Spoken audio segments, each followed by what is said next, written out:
आज के टाइम पर जितने भी लड़का लड़की की प्यार की कहानी शुरू होती है, ज़्यादातर आपने देखा होगा सोशल मीडिया से मुलाकात होती है। जैसे सीमा हैदर की गेम से हुई, अंजू और नसरुल्ला की फेसबुक से हुई।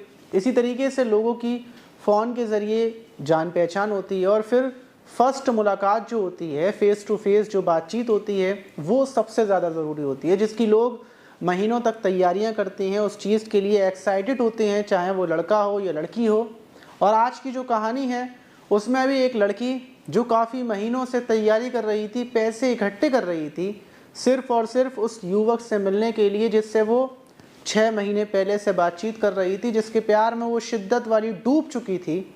और जब वो उससे मिलने के लिए उसके पास पहुंचती है, उसको सामने से देखती है, तो फिर उस लड़की की ज़िंदगी पूरी तरीके से फ़ौरन बदल जाती है।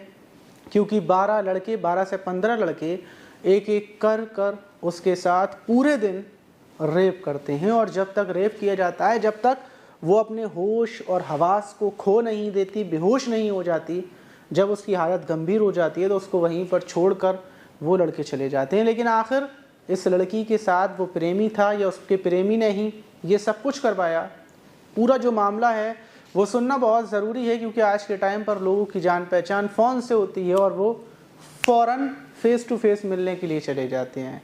तो इसलिए चलते हैं और जानते हैं ये पूरी कहानी, कहीं आपके साथ भी ऐसा ना हो जाए। तो दोस्तों, मेरा नाम माज है। 23 जुलाई 2023 की शाम लगभग 5 से 6 बजे का टाइम होगा। झारखंड के रांची के आमपाड़ा इलाके में एक लड़की जो बदहवासी की हालत में, जिसके कपड़े फटे हुए थे, जिसके कुछ कपड़े हटे हुए भी थे, वो फ़ौरन खेतों की तरफ से बाहर आती है, रोड के पास आती है। वो लोगों को रोक रही थी। कुछ लोग समझते हैं कि शायद ये पागल है, क्योंकि उसकी जो हालत थी वो देखकर पागलों वाला लग रहा था। लेकिन उसी टाइम पर वो वहाँ एक परचून वाले से, एक किराना स्टोर वाले की दुकान वाले से बोलती है कि प्लीज़ यहाँ पर जो भी कोई पुलिस वाला हो उसका नंबर लगा दो, फ़ोन लगा दो, पुलिस को बुला दो, मेरे साथ बहुत गलत हुआ है, मेरे साथ रेप हुआ है। जैसे ही रेप वाला अल्फाज आता है तो वहाँ का शख्स फ़ौरन आमपाड़ा पुलिस थाने में फ़ोन करता है। पुलिस की एक जीप आती है और जो लड़की थी उसको जीप में बिठाया जाता है। सबसे पहले उसको हॉस्पिटल ले जाया जाता है क्योंकि उसकी हालत बहुत ज़्यादा ख़राब थी। और उससे पूछा जाता है कि क्या हुआ, तो वो सिर्फ अभी रेप बोल रही थी। लेकिन उस लड़की को अस्पताल में ले जाने के बाद थोड़ा बहुत ट्रीटमेंट दिया जाता है। और जब उसकी थोड़ी बहुत हालत ठीक होती है तो पुलिस अपने बयान लेने के लिए लड़की के पास पहुंचती है। उससे पूछा जाता है कि तुम कहाँ की रहने वाली हो। तो लड़की बताती है, मैं रांची के ही पाकुड़ इलाके की जो आदिवासी इलाका है, मैं आदिवासी लड़की हूँ, वहीं पर रहती हूँ। मेरी उम्र 24 साल है, लेकिन मैं पाकुड़ में रहती ज़रूर हूँ, लेकिन दिल्ली के अंदर एक कंपनी में जॉब करती हूँ और कई सालों से मैं दिल्ली में रह रही हूँ। लेकिन 6 महीने पहले मेरे पास एक फ़ोन नंबर से, एक रॉन्ग नंबर से कॉल आती है। वो कॉल बार बार आई जा रही थी। मैं परेशान हो जाती हूँ, मैं उस फ़ोन को उठाती हूँ। दूसरी तरफ से एक शख्स की आवाज़ आती है, वो किसी और के बारे में मुझसे पूछता है। मैं उसको बताती हूँ, ये जिसको आप बात करना चाहते हैं ये रॉन्ग नंबर है, यहाँ पर फ़ोन ना करें। लेकिन वो फ़ौरन मुझसे पूछता है, अगर ये रॉन्ग नंबर है तो आप कौन बोल रही हैं, आपकी आवाज़ बहुत अच्छी है। और बस सिर्फ उसकी कुछ ये अल्फाज कि आवाज़ बहुत अच्छी है, मैं यहाँ से जो आमपाड़ा है मैं यहाँ का रहने वाला हूँ, ये अल्फाज सुनने के बाद, क्योंकि गाँव मेरे ही गाँव के बराबर में है, तो इसीलिए मैं उससे पूछती हूँ कि आपने कॉल कहाँ की, आप क्या करते हैं। थोड़ी बहुत जान पहचान होती है। अब रोज़ाना जब भी मैं अपनी काम कर कर, जॉब कर कर वापस आती, शाम के टाइम रूम में आती, उससे मेरी बातचीत होती। हम लोगों की दोस्ती बराबर इसी तरीके से कॉल पर शुरू हो जाती है, कॉल पर चलने लगती है।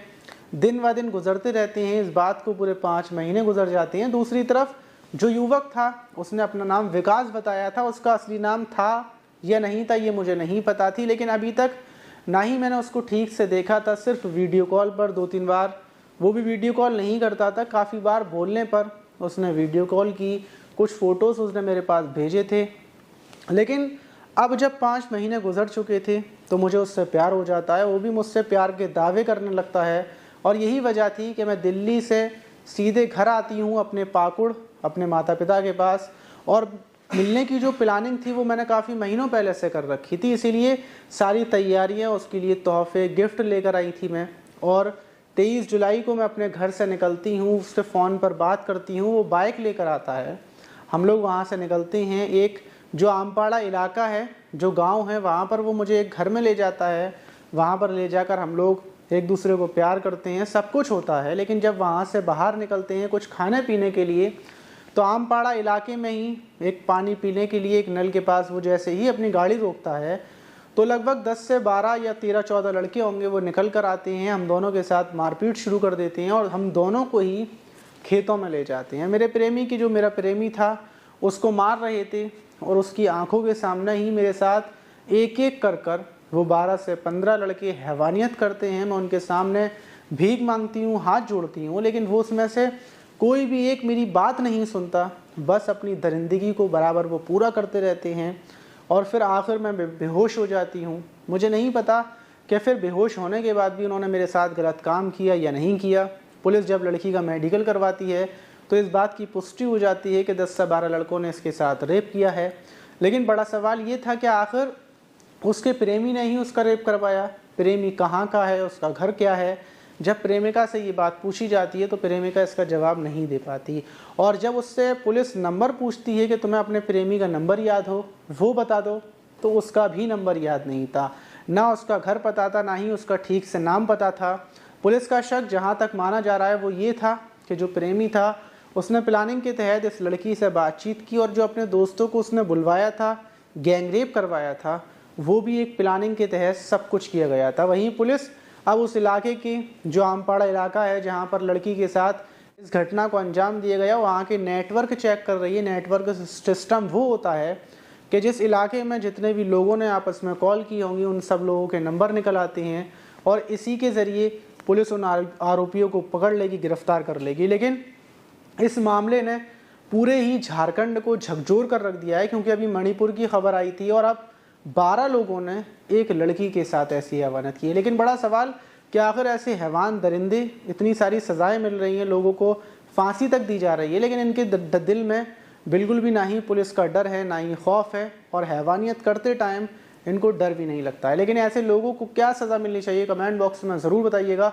और क्या लगता है आपको कि आज के टाइम में हमारी बहन बेटियां सुरक्षित हैं भी या फिर नहीं हैं? क्योंकि लोग प्यार का झांसा देकर फिर फंसाते हैं। अगर एक लड़की हो अचानक से चली जाए तो हो सकता है वो बच जाए, लेकिन प्यार का झांसा देने के बाद फंसाने का मामला ये बहुत ज़्यादा चल रहा है। तो इसीलिए लड़के और लड़कियाँ दोनों के लिए ज़रूरी है कि वो जिससे बातचीत कर रहे हैं पहले उसके बारे में ठीक से वेरिफिकेशन कर लें, पता कर लें और फिर मिलने के लिए जाएं। अभी फ़िलहाल की घटना है, एक लड़का जब अपनी प्रेमिका से मिलने के लिए पहुंचा तो वहां पर बहुत सारे लड़के मौजूद थे। उन लोगों ने उसको मारा, पैसे, फ़ोन सब कुछ छीन लिया और उसकी वीडियो बना ली, और ऐसे ब्लैकमेल भी किया जाता है। तो इसीलिए इन चीज़ों से बचें, सावधान रहें। ये घटना बताने का मतलब हमारा यही था कि जो और लोगों के साथ हो रहा है वो कहीं आपके साथ ना हो जाए। मिलते हैं किसी और वीडियो में।